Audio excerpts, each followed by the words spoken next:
The following is a paid message from Rebuild SoCal Partnership. Sponsor has no editorial oversight. Marc Dunkelman is a fellow in international and public affairs at Brown University in Providence, Rhode Island. In his recent book, Why Nothing Works, he explores the barriers to building the infrastructure that could match the scale of what we need as a country. Dunkelman sat down with John Switalski, executive director of Rebuild SoCal Partnership, to talk about our response to the devastating fires and the policies we need to rebuild efficiently. The title of your book is provocative, Why Nothing Works. Can you tell us what isn't working and why not? It used to be that America could do big things. We built the interstate highway system. We did NASA.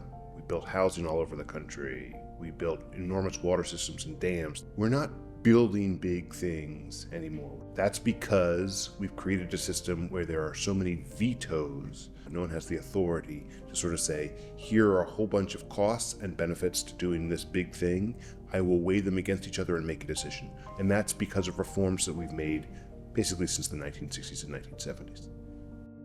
In Los Angeles, we are now rebuilding in the communities of Altadena and Pacific Palisades.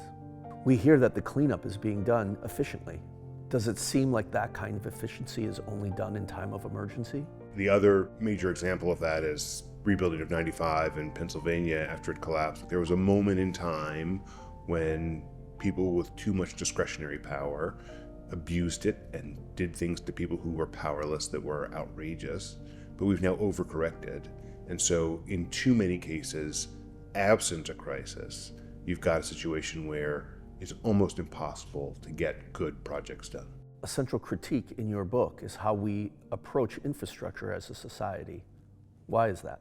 We built up a series of checks within the system that now are so oppressive that even when someone comes with a good project that almost no one can object to, someone will find an objection. Because at root, our movement is the one that wants to do big things for working people, and we're not able to accomplish that. So we're culpable for our own frustration.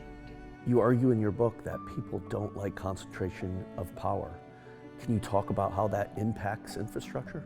And then we got to a point in the 1960s, 1970s, where we saw that the people who had been empowered to make decisions were making bad decisions.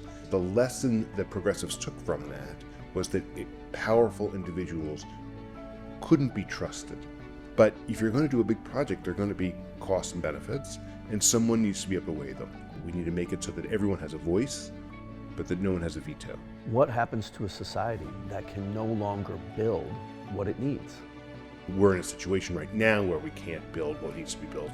We were in a similar situation at the turn of the 20th century. Corporate titans and robber barons, and they stopped projects from happening. And eventually, the public interest rose up and said, no, we're going to empower someone to make these decisions. But the core elements are the same. We've got too many vetoes in the system. And if we're going to get things done, we're going to need to empower someone to make these decisions.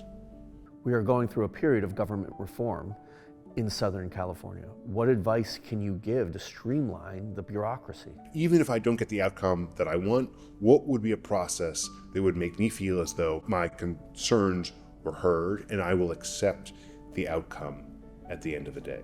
As we re-engage the public and they see that the government does work, there will be sort of a virtuous cycle of people saying, I understand how that worked. I can imagine giving government power to do more in the future. We need to set up systems through charter changes, through changes of law, through changes in the way we do litigation that make it clear to people who ultimately has the power to choose.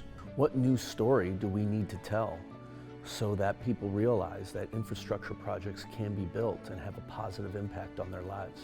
The projects to clean up parts of Southern California that burned 6 months ago, that's an efficient, effective use of public power. And that people see that as the norm. The people that they look to solve those problems are efficient, effective government bureaucracies that can get through all the objections and get us to the best outcome. And so I think that's a slow process of our rediscovering the power of government to do good. What are the costs of infrastructures in other modern countries compared to the United States? What's so remarkable in the United States is that our infrastructure is orders of magnitude more expensive than other places that are also developed. The distinction is about the process we use to make decisions, these soft costs, and it's something that we really need to grapple with. We're cleaning up the fires in LA. We're rebuilding. What general advice do you have? LA's going through this torturous period where you're trying to rebuild from these devastating fires. And the challenge for us now is to say, in a moment of deep communal need, can we have the wherewithal to make decisions expeditiously? And ultimately, most everyone has the community's best interest in mind, but people have different ideas about the way moving forward. And the thing that you need is ultimately to have someone be able to make the decision of which way we're going to go.